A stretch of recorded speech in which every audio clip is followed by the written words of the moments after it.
Welcome back to Rails Minute, where you can find out more about what is happening with the library system. I'm Dan Bostrom, Rails Director of Marketing and Communications, and I'm here with Rails Executive Director, Monica Harris. Hello, Monica. Hi, Dan. So we've recently had some news about IMLS and specifically about IMLS funding.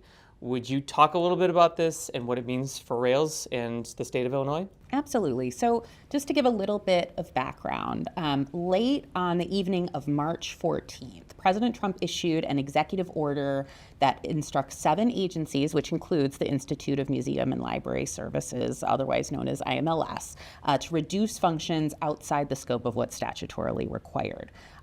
So many of you know the IMLS provides the major source of funding for libraries throughout the country, but they also do investigative research, strategic policy guidelines, so lots of things that affect libraries at the federal level. We aren't really sure yet what this executive order entails or how it will impact services within the IMLS. We have been in contact with the Illinois State Library, and as of this recording, they have not yet heard from the IMLS about how this will affect their services. But among many other projects, as all of you know, IMLS does provide funding to the Illinois State Library for a number of projects. In fiscal 24, they received about $5.7 million from IMLS, and that makes up about 10% of the Illinois State Library's budget. We are going to monitor this as closely as we can and share what we can as soon as we can. I know some people are wondering about Rails and our funding in the way that it's related. I do want to share that we have received our LSTA funding for fiscal year 25, which is about $1.9 million. So we have all of our funding that we are expecting to come for this fiscal year.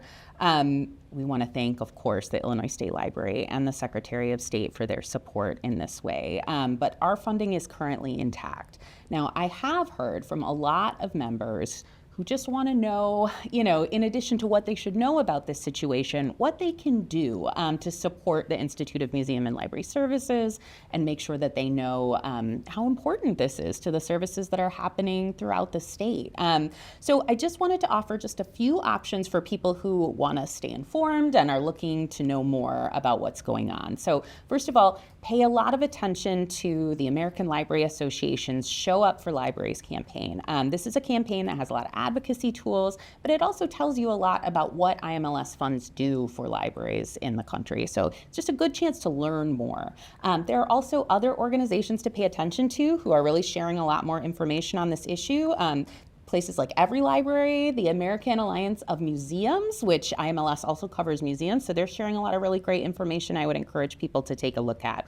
And of course, here at Rails, we have some publicity campaigns too, including our Illinois Library Agencies of Impact piece, which really shares a lot about the return on investments that libraries create for their communities, including things like delivery, which are funded by grants like IMLS, and the Rails Numbers That Count campaign, which we're releasing periodically through social media so people can really see the ways that the library systems impact the services for libraries that they receive here in Illinois. Yeah, that's great information. And I know that there's going to be a ton of questions out there from people and from our members wondering what the impacts are. When I think of IMLS, I think of the funding to move our profession forward, to make great new best practices for member libraries out there, to provide the funding to support research that really helps us be at the vanguard of what we can possibly be as a profession. So right. It is concerning, and I'm sure all of you are concerned out there. So we'll do whatever we can to keep people informed and keep people updated on this situation. We hope that people will also take action for themselves and as individual library staff. So yeah, thank you, Monica. I really appreciate that. Of course. So that's the federal level. On the local or on the state level, there's also a lot going on. It's a busy time. So would you just talk a little bit about what Illinois library-related legislation there is going on, and how it's going to affect libraries? Absolutely. So First off, I want to say the best place to get any information about legislation here in Illinois is through the Illinois Library Association. Their public policy committee does a great job of going through the legislation that's affecting Illinois libraries and really thinking about what they need to be focused on. So if folks go to the Illinois Library Association's website and look at the legislative section, there's a whole bill list, and I think there's about 100 bills on it right now. It will show which bills are being supported or opposed by ILA, and then there's a number that don't have a specific direction yet. That's the best place to go to look at what's happening right now. But I did want to highlight just 4 bills for you today that are just things that we're paying attention to that we've seen in this new legislative season.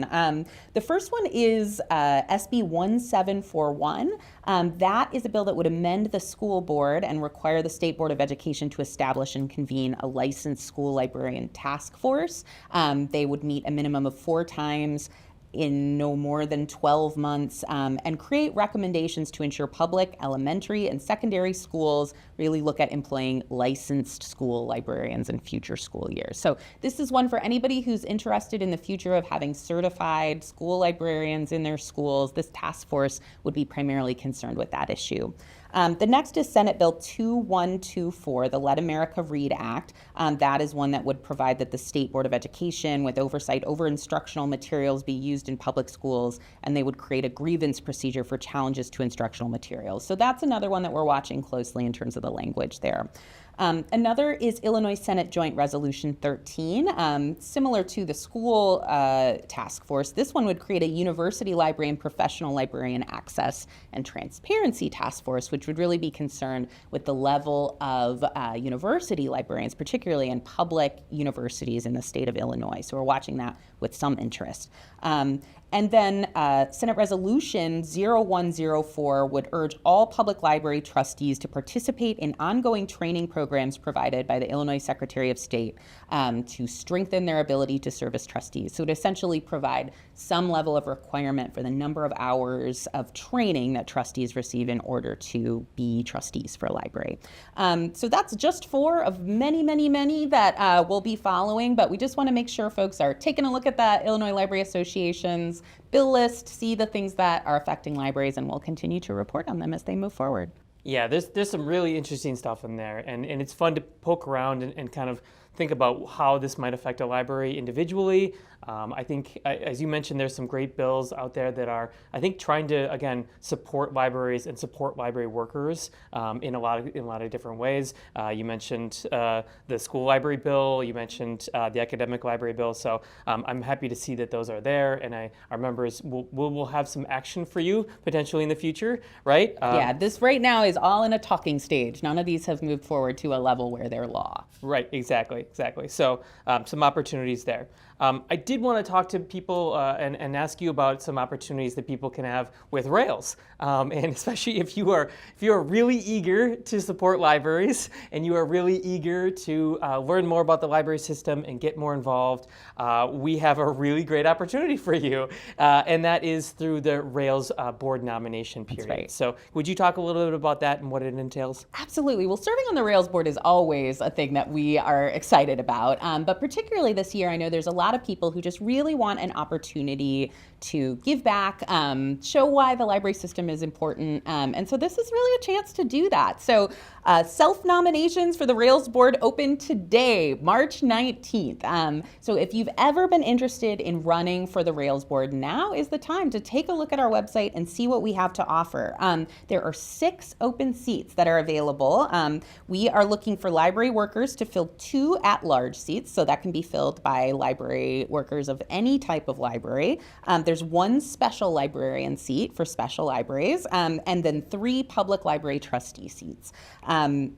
Really, this is just an opportunity to serve the board. There are requirements, like you have to be able to meet at the once-a-month meetings, serve on an additional committee. You have to be willing to learn a lot about the library systems and share your expertise with the other members of the board. But please take a look, see if this is something that might work for you.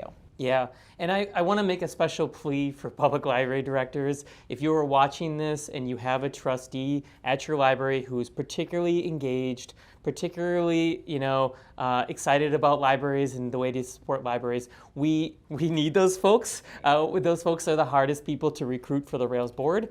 And I also wanted to note that there are 3 public library trustee seats available. 2 of those are 3-year terms. One of those is 2-year terms to fill a role that was vacated back earlier this year. So just as a little bit of a clarification.